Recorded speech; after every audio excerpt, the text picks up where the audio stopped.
Hey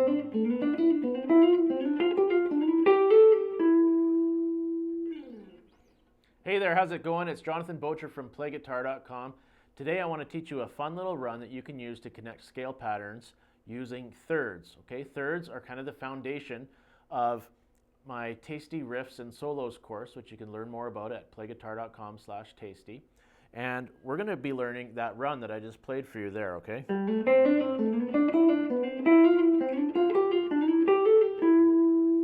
Now, if you're familiar with your scale patterns on your fretboard, and really you kind of should be if you're kind of taking a lesson at this level, because if you're not, it's going to be, you know, it's not going to make a lot of sense, right? We're just learning a run that takes you from nowhere to nowhere. But if you know your scale patterns, you can learn more at in my guitar scale patterns course, or many of the free videos on PlayGuitar.com. If you know your scale patterns, then you know that we're coming from our A minor scale, root 6, root note here on the 6th fret, and we're going to end up here in the A minor scale rooted on the 5th string.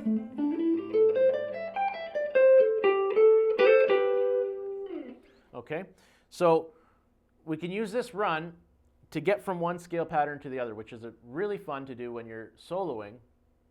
And you're like, well, I'd like to kind of transition this solo from being down a bit lower, and I'd like to move up higher on the fretboard, but I don't want to just jump there. I want to, you know, transition the thing and make it build and make it sound good, right? So you can use a run such as this one. There's many others that you can play, of course, but you can use this one you're going to learn today to do exactly that. So let's break this down. We're going to start here on it's a G, okay? Fourth string, 5th fret. We're going to use our first finger,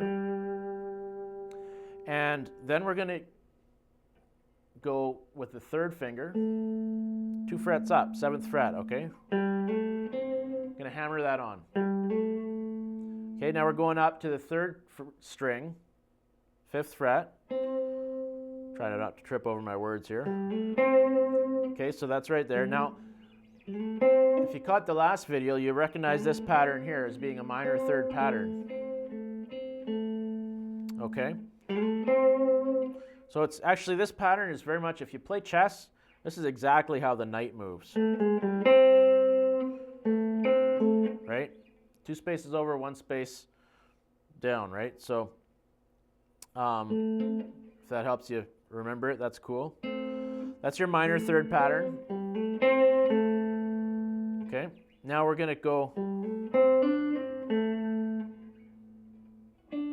going to hammer on and pull off this note right here, which is a D, and then come back down here, that's an A, okay?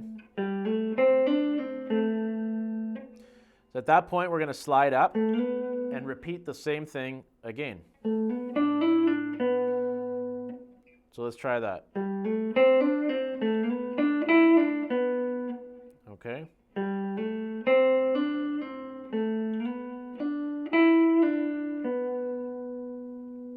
Now we're going to slide up and the pattern changes a little bit. Slide up 1 fret. Now we're on the 10th fret of the 4th string. And now we're going to use our 2nd finger on the 3rd string. Okay, so this is the pattern change. Now we're into a major 3rd pattern.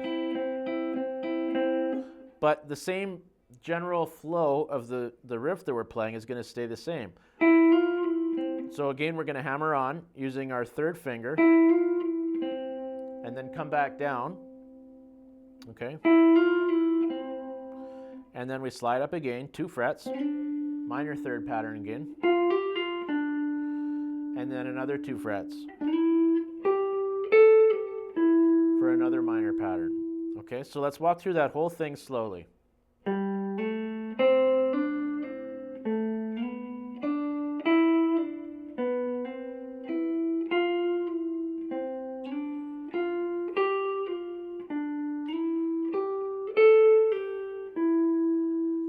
So now you've successfully transitioned from this pattern down here to this pattern up here.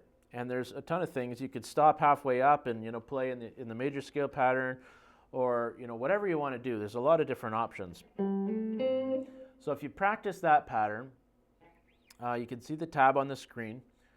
We're picking down. I didn't go through the picking yet there, but we're down, hammer on, then up, and then a hammer on pull off, and then down, and then slide up, up, pick, down, up, down, up, down, up, or slide up, and then up. Okay, so every time you actually pick, you're going down, up, down, up.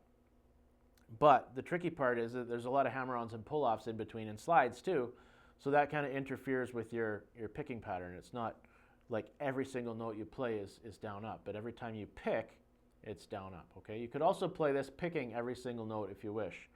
You know, it's really not about how I'm playing it. It's about kind of grabbing the general idea of what I'm doing and then going and applying it to your own playing. If you want to, you know, hammer on everything, then go for it. That's cool.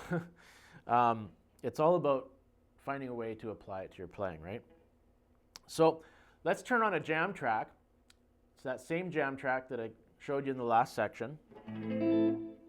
And it's the chords are just A minor, F major, D minor, E minor, A minor. And we're going to see what this run sounds like played over that jam track, okay? And you can download this jam track at PlayGuitar.com/tasty. Okay, there's our A minor, our F, and here comes the D minor, E minor.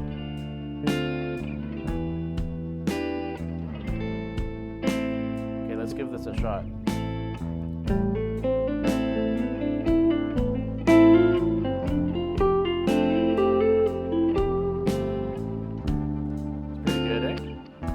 Do it slower too if you want.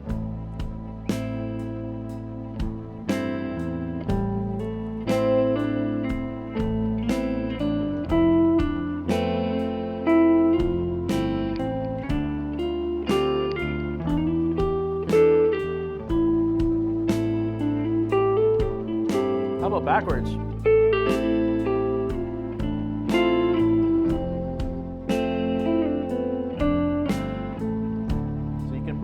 Up the rhythm, right? You don't have to keep the whole thing just going, you know, steady. You can break it up a little bit.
Try it real slow again.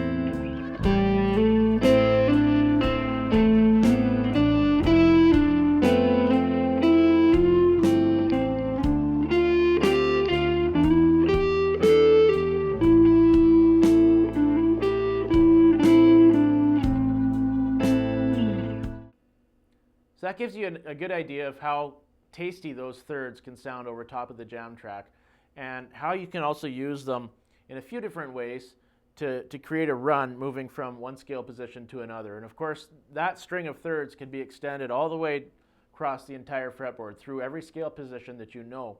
You can use it to transition anywhere you want on the fretboard, and that's just one of them. There's really a lot more of those patterns that you can apply. You can, you know, look at basically every string combination on the fretboard and come up with new patterns that you can use to transition from one scale pattern to another. So if you'd like to add a real tastiness to your riffs and to your solos, I encourage you to come over and check out Tasty Riffs and Solos. You'll find it at PlayGuitar.com/tasty. Look forward to seeing you there.